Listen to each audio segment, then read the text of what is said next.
Hey everybody.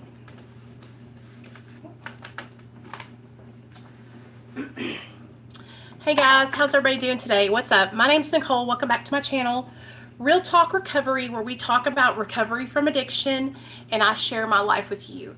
My name's Nicole and I'm an addict and I've been sober from multiple substances since July 13th of 2015. I'm currently working on a taper program with my doctor to taper completely off of Suboxone. And I upload videos about my experience with Suboxone and my experience in active addiction, story time videos, everything over here. But what I want to talk to you guys about today was something that I just got off the phone with one of my subscribers. Hey, Sophia, this is why I'm making the video, was because of you, girl. So I just got off the phone with Sophia. Hey, Kim. And we were talking about her open DHS case, okay, Child Protective Services. And she's actually fixing to get her kid back, her baby back, which is such an amazing accomplishment. I'm so freaking proud of you. But so listening to her talk about her situation, I wanted to come on with you guys, my son. So, oops, sorry about that. So what I'm going to do is I'm going to share with you guys like how my son got taken and what that situation was. And then, good, Kim, good job. What happened, how long it took me to get him back, and I did to get my son back, okay?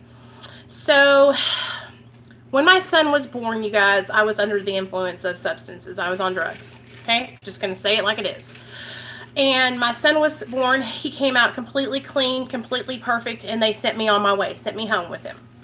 Well, I had no idea how to stay sober. I stayed sober for about 3 months after my son was born, and I relapsed. When I relapsed, you guys, I was so ashamed. I had so much shame and guilt. I didn't know what to do. I was a complete and utter mess. So what I did was I got high. I got high to deal with to not deal with what was going on in my life. I'm just going to keep it 100% honest with you guys. I got high because I didn't know how to cope with life on life's terms, and my son ended up getting taken away from me. In 2015, my best friend called DHS and turned me in. They came to my door and they ended up having me come down and take a drug screen, and I failed for opiates and benzos. And so they removed my son from my care.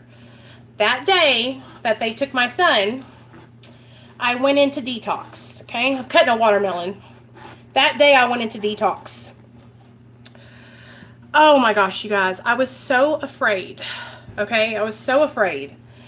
Not to detox, but I was so afraid because, oh my God, what is this? Yellow seedless watermelon. Okay.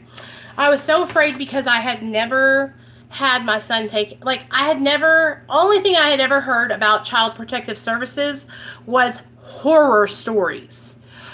Horrible stories about how they come in, they take your kids, and then they, put them in places where people abuse them, and all kinds of horrible stories. So I was horrified. I went into treatment. I stayed for 30 days. I came out of treatment, and DHS was like, listen, if you don't stay sober, then your rights are going to be terminated as a parent. And let me kind of explain to you guys why they were saying that.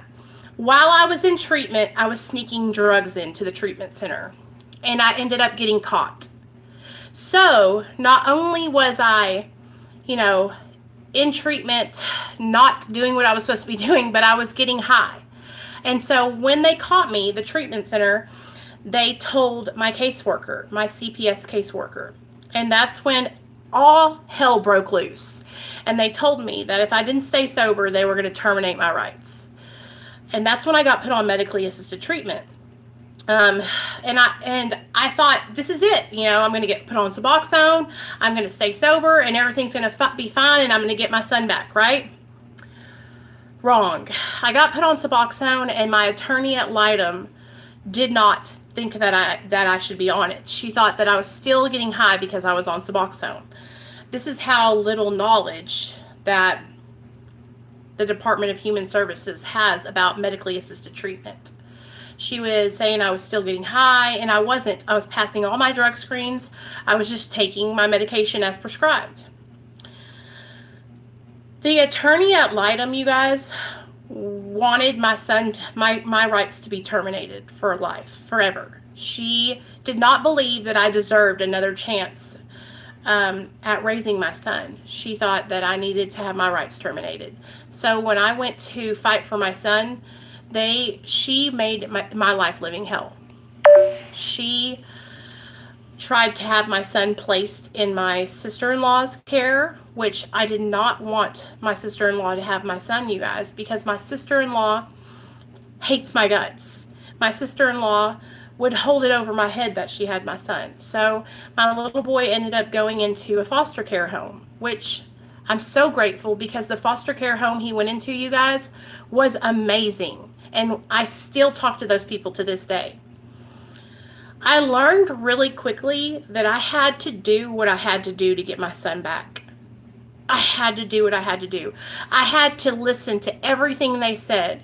Okay, I had to fight to prove that I was sober and that Suboxone was a medication just like insulin or ibuprofen or medicine for a mental illness. I had to prove to them that I was sober and working a 12-step program. And it was so hard, you guys, because every time I would go to court, they would throw it in my face. They would bring up the fact that I was on Suboxone. And they would try to say that I needed to get off of it. You guys, I got my son back in 10 months. By the grace of God, I got my son back in 10 months. But those 10 months, I had to fight to prove my recovery. I had to fight to prove that I was serious and that I was changing and that I wasn't, just going out and eating Suboxone and abusing the system, right? It was so hard, you guys. And it was even harder. Hell yeah. It was even harder because they didn't want to believe that I was sober. They didn't want to look at it as this medication is helping her to be a better person, to take care of her son. It was really, really hard. Hey, Barry. But if you are in the system and your kids are, in DHS custody, the best thing that you can do is get all the help that you can get, okay? If you can go to therapy, go to therapy. If you can get recovery classes, go to outpatient classes. If you can get parenting classes, do those too. Do everything that they offer, you guys. I'm telling you, because it's going to end up being the best thing that you did for your kid. I took every parenting class I could. I did all the therapy I could. I did all the recovery classes I could. I went out and got a sponsor and started working the 12 steps. I worked my butt off to get my son back. And my husband went to work earning, making a living for our family. So while I was doing all the parenting classes and recovery classes, my husband was earning a living so that way we could have a stable house for my son to come home to. If I hadn't had my husband, you guys, I don't know where I would be today, because I had no job, no money, and no way to take care of my son. My husband makes the money. And so I'm so grateful. But I just wanted to come on here and do a quick video and talk to you guys about, Department of Human Services, Child Protective Services, and let you know that if you have children that are in the system, do not get discouraged, okay?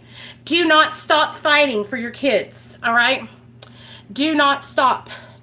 I know that it can be very, very stressful to hear people questioning your sobriety and questioning your recovery and questioning whether or not you're a good parent.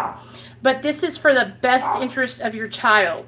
So keep working hard at saving your kid, okay? And I just wanted to let you know that, yes, your kids are worth the fight, and you are worth the fight. You are worth sobriety. You are worth, you know, you are a good parent. And just because you were on drugs doesn't mean that you don't love your kids, okay? What that means is that you were sick. That you were sick. And now you're getting better. And now you're getting help. So keep on fighting. Never give up. Because I am a living testimony that you can get your kids back. Okay? I'm a living testimony that you can get sober and you never have to look back and never have to go to that life again. All right? If I can do it, anybody can do it. And I just wanted to make this video and let you guys know that.